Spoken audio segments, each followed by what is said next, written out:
Elon, you're a genius, but right now you're a pawn in Hillary Clinton's dirtiest game yet.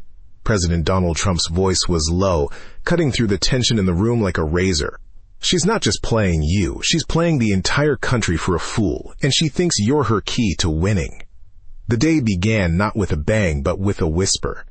In a dimly lit study that smelled of old leather and entitlement, Hillary Clinton held a crystal glass of water, the ice clinking softly.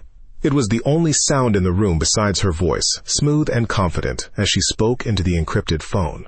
"He's an egotist, Marcus," she said to the man on the other end, a shadowy political operative who had managed her dirty work for decades.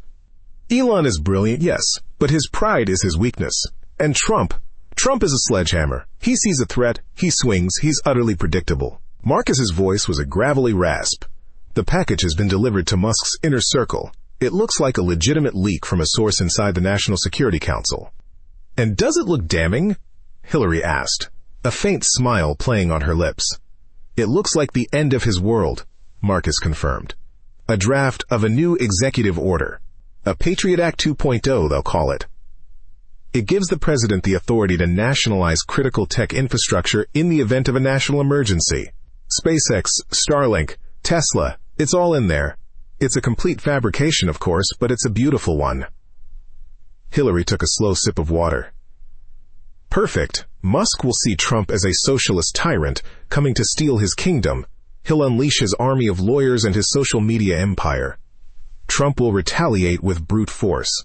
Two titans clashing will create enough chaos to grind the administration to a halt.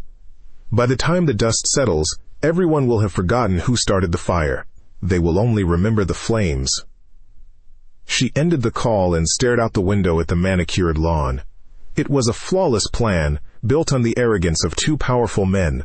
She was certain it couldn't fail. Hundreds of miles away, in the sleek minimalist headquarters of SpaceX, the plan detonated with perfect precision. Elon Musk stared at the file on his tablet, his face a mask of cold fury. His most trusted vice president, a man who had been with him since the early days, stood pale and shaken. "It came from a source we trust, Elon," the VP stammered. "He says it's being fast-tracked. Trump is going to seize it all." Elon didn't speak. He scrolled through the document, his knuckles white. The legalese was dense, but the intent was brutally clear. The company he had built from nothing, the ventures he had poured his soul and fortune into, could be snatched away with the stroke of a pen by a man he had, until now, considered a necessary, if sometimes volatile, ally. It was the ultimate violation. His anger wasn't hot and explosive. It was cold, sharp, and utterly focused. "Get the legal team on a conference call. Now," he commanded, his voice dangerously quiet. "And get our top PR people in here. I want a full-spectrum assault ready to launch. We will burn him to the ground. We will use every dollar, every platform, every legal tool in our arsenal. He wants a war? He's got one." He stood up and walked to the vast window overlooking the factory floor where rockets were being born. To him, this wasn't just a corporate battle. This was a war for the soul of innovation, a fight against the grasping, greedy hands of government. And Donald Trump in that moment was the face of that tyranny. The first shots were fired on X. Musk, with his hundreds of millions of followers, launched a volley of posts that rocked the political world. Asterisk. In a shocking betrayal of American values, the current administration is drafting legislation to seize private assets under the guise of national security. This is not patriotism. This is authoritarianism. Hashtag defend innovation. Asterisk. The internet exploded. Within an hour, every major news network was leading with the story. The narrative was set. Trump the tyrant was coming for the people's champion, Elon Musk. In the Oval Office, the mood was frantic. Advisors buzzed around the Resolute desk, their faces grim. Aides rushed in with printed news clippings and social media analytics. "Mr. President, we have to issue a denial immediately," urged his chief of staff. "The SEC is going to launch an investigation. Tesla's stock is plummeting. We need to get ahead of this." Another advisor chimed in. "Legal needs to send him a cease and desist. Sue him for libel." Donald Trump leaned back in his chair, a stark island of calm in a sea of panic. He held up a hand and the room fell silent. He stared at the television screen, where a panel of experts was dissecting Musk's posts with grim relish. "No," Trump said, his voice firm. He wasn't looking at his advisors. He was looking through the screen, analyzing the attack. A denial is what they expect. Legal action is what they want. It feeds the chaos. He muted the television and turned to his team. "This isn't Elon," he stated. His intuition, honed over decades of high-stakes deals and political brawls, screaming at him. He's angry, yes, but the attack is too polished. The leak is too perfect. It has the stench of the swamp all over it. It's designed to make us fight each other. He stood up and walked to the window, his back to the room. He knew his real enemy. It wasn't the brilliant, volatile innovator.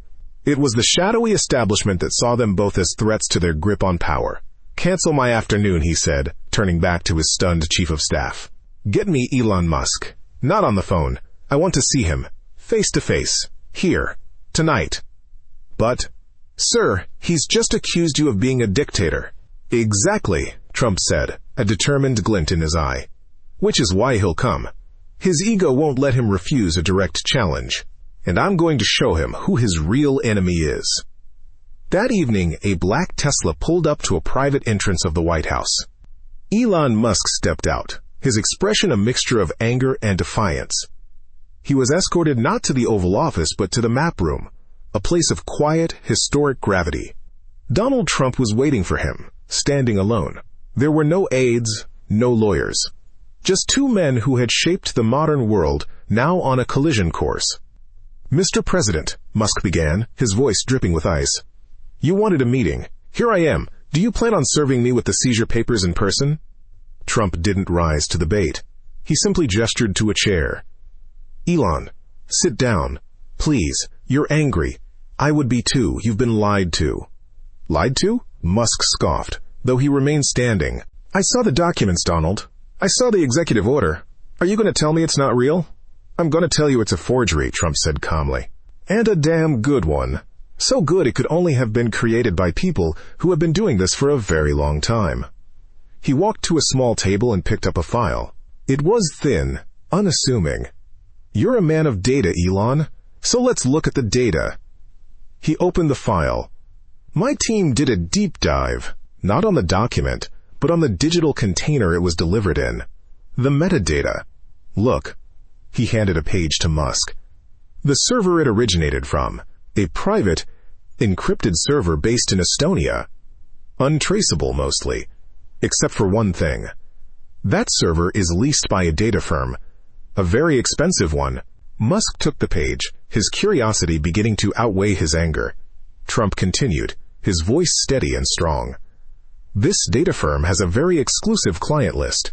But over the past 10 years, one client has accounted for over 60% of their business." He paused, letting the weight of his words fill the room. He then slid another document across the table. It was a list of transactions. "The Clinton Foundation," Trump said, his voice dropping to a near whisper. "And more recently, a series of PACs directly linked to Hillary's political machine." Musk stared at the paper, then back at Trump. The pieces were starting to click into place in his logical, engineering-focused mind. The perfect timing. The surgical precision of the lie. The goal of maximum chaos. This is where Trump pressed his advantage. He stepped closer, not as a president to a subject, but as one fighter to another. "Elon, you're a genius, but right now you're a pawn in Hillary Clinton's dirtiest game yet," he said, his voice filled with a surprising sincerity. "She's not just playing you, she's playing the entire country for a fool, and she thinks you're her key to winning. She knows we don't always agree. She knows we're both strong-willed. She is counting on our egos to do her work for her. She wants to see us tear each other to pieces so she and her swamp creatures can crawl back into power." He leaned in, his gaze locked with Musk's. "She thinks you're a tool. She thinks I'm a monster. She thinks the American people are idiots. The question is, are you going to let her be right?" Silence. The only sound was the faint hum of the building's ventilation. Musk looked from the evidence in his hands to the president's unwavering stare. The fury in his eyes was replaced by a cold, calculating light of comprehension. He had been used. His intelligence, his power, his very principles had been twisted into a weapon for his enemy's enemy. He slowly folded the papers and placed them back on the table. He stood up straight and extended his hand. "Mr. President," Elon Musk said, his voice now clear and firm, "you have just opened my eyes." Back in her study, Hillary Clinton was watching the news, a triumphant smile on her face. Any moment now, the next phase of Musk's attack would begin. Her phone buzzed. It was Marcus. "It's happening," he said. "Musk is posting." Hillary's smile widened as she refreshed her screen. But the post that appeared was not what she expected. Her smile vanished, replaced by a mask of disbelief and rage. Asterisk. Interesting how old political players try to create chaos. They don't want a strong America. They want control. They tried to play me. They failed.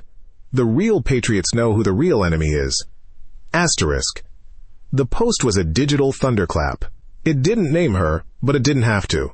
The message was clear. The trap had not only failed, it had been turned back on the one who said it. Hillary stared at her own reflection in the dark screen of her phone, her face a portrait of silent, seething defeat. Her perfect plan, her brilliant manipulation, had been dismantled in a single evening by the one thing she had always underestimated, a patriot's instinct to seek the truth. In the White House, President Trump stood in the quiet of the Oval Office, looking out at the Washington Monument. He had faced down a ferocious attack not with anger or brute force, but with sharp intelligence and a daring, moral appeal. He had outmaneuvered the most deceitful players in the game, and, in doing so, had turned a powerful enemy into a crucial, clear-eyed ally. He had won a silent battle for the heart of his nation. In that final confrontation, what do you think was the real reason Elon Musk changed his mind? Was it the cold, hard evidence alone? Or was it the recognition of a shared enemy and a shared love for a country free from manipulation? Share your take in the comments below, and don't forget to subscribe for more stories that reveal the truth behind the headlines.